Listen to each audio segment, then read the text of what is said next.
ನಮಸ್ಕಾರ ವೀಕ್ಷಕರೇ, ಐಕೆ ನ್ಯೂಸ್ಗೆ ಸ್ವಾಗತ. ಇಂದು ಬಸವಕಲ್ಯಾಣ ತಾಲೂಕಿನ ಸೈದಾಪುರ ಗ್ರಾಮದಲ್ಲಿ ಬುದ್ಧ ಪೂರ್ಣಿಮೆಯ ಶುಭ ಸಂದರ್ಭದಲ್ಲಿ ಕರ್ನಾಟಕ ರಾಜ್ಯ ದಲಿತ ಸಂಘರ್ಷ ಸಮಿತಿ ಡಿಜಿ ಡಾಕ್ಟರ್ ಸಾಗರ್ ಮತ್ತು ಬಂತೆ ಹತ್ಯಾಳ್ಕರ್ ಅವರ ಶುಭ ಹಸ್ತಗಳಿಂದ ಡಾಕ್ಟರ್ ಬಾಬಾ ಸಾಹೇಬ್ ಅಂಬೇಡ್ಕರ್ ಅವರ ಪ್ರತಿಮೆಯನ್ನು ಉದ್ಘಾಟಿಸಲಾಯಿತು.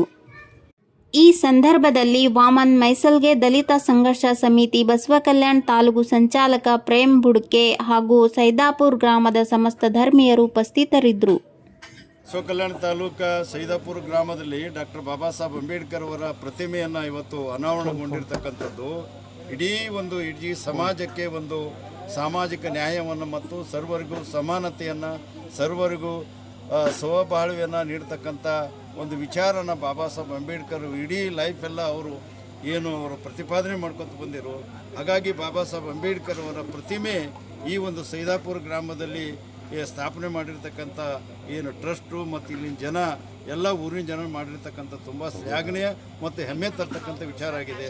ಅದು ನನ್ನಂಥ ಹೋರಾಟಗಾರರಿಂದ ಬಾಬಾ ಸಾಹೇಬ್ ಅಂಬೇಡ್ಕರ್ ಅವರ ಪ್ರತಿಮೆಯನ್ನು ಅನಾವರಣಗೊಳಿಸಿರ್ತಕ್ಕಂಥದ್ದು ತುಂಬ ಹೆಮ್ಮೆ ತರ್ತಕ್ಕಂಥದ್ದು ನಾನು ಅಭಿನಂದನೆ ಸಲ್ಲಿಸ್ತಾ ಇದ್ದೀನಿ. ಇದು ತಮ್ಮ ಸಂಘಟನೆ ವತಿಯಿಂದ ವಾಮನ್ ಮೈಸಲ್ಗೆ ಅವರು ಇಡೀ ಬೀದರ್ ಡಿಸ್ಟಿಕ್ನಲ್ಲಿ ಬಸವಕಲ್ಯಾಣದಲ್ಲಿ ಸಂಘಟನೆ ವತಿಯಿಂದ ಏನು ಬಡವರು ಜನರಿದ್ದಾರೆ ಅವರಿಗೆ ನ್ಯಾಯ ಕೊಡ್ತಾ ಇದೆ ಬಸವಕಲ್ಯಾಣದಲ್ಲಿ ಸರ್. ಅವರಿಗೆ ತಮ್ಮ ವತಿಯಿಂದ ಏನು ಹೇಳ್ತಾರೆ ಸರ್, ಅವ್ರ ರಾಜ್ಯಾಧ್ಯಕ್ಷರಲ್ಲಿ ಇಡೀ ಬಸವಕಲ್ಯಾಣ ಯಾವ ಸಂಘಟನೆ ಕೊಡ್ತಾ ಇಲ್ಲ ಅಂದ್ರೆ ವಾಮನ್ ಮೈಸಲ್ಗೆ ತಮ್ಮದೇನು ಸಂಘಟನೆ ಇದೆ ಅವರು ನ್ಯಾಯ ಒಡಿಸ್ತಕ್ಕಂಥ ಕೆಲಸ ಮಾಡ್ತಾ ಇದ್ದಾರೆ. ತಮ್ಮ ವತಿಯಿಂದ ಅವ್ರಿಗೆ ಏನು ಹೇಳ್ತಾರೆ?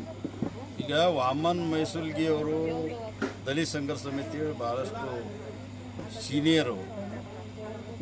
ಆಮೇಲೆ ಅವರು ಒಂದು ಅನ್ಯಾಯಕ್ಕೊಳಗಾಗಿರ್ತಕ್ಕಂಥ ಸಮುದಾಯದಲ್ಲಿ ಹುಟ್ಟಿರ್ತಕ್ಕಂಥದ್ದು. ಹಾಗಾಗಿ ಅವರಿಗೆ ದಲಿತ ಸಂಘರ್ಷ ಸಮಿತಿ ಸಂಪರ್ಕ ಬಂದ ಮೇಲೆ ಅವರಿಗೆ ಇಡೀ ಒಂದು ಶೋಷಣೆ ಮುಕ್ತವಾಗಿರ್ತಕ್ಕಂಥ ಸಮಾಜ ಬೇಕು ಅಂತ ಅವರಿಗಿರ್ತಕ್ಕಂಥ ಒಂದು ಕಳಕಳಿ ಇದೆಯಲ್ಲ, ಅದು ಅವರ ಪ್ರಾಮಾಣಿಕ ಪ್ರಯತ್ನನ ಎಲ್ಲ ಅವರ ಮಿತ್ರರಲ್ಲಿ ಮತ್ತು ಯುವ ಮಿತ್ರರು ತುಂಬತಕ್ಕಂಥ ಕೆಲಸವನ್ನು ಸೈದಾಪುರ ಆಗ್ಬೋದು, ಬಸವಕಲ್ಯಾಣ ತಾಲೂಕು ಆಗಿರ್ಬೋದು, ಇನ್ನು ಬೇರೆ ಗ್ರಾಮದಲ್ಲಿ ಪ್ರಾಮಾಣಿಕ ಪ್ರಯತ್ನ ಮಾಡ್ತಕ್ಕಂಥದ್ದು ನಮ್ಮ ದಲಿತ ಸಂಘರ್ಷ ಸಮಿತಿಗೆ ನಮಗೂ ಕೂಡ ಒಂದು ಹೆಮ್ಮೆ ತರ್ತಕ್ಕಂಥ ವಿಚಾರ ಆಗಿದೆ.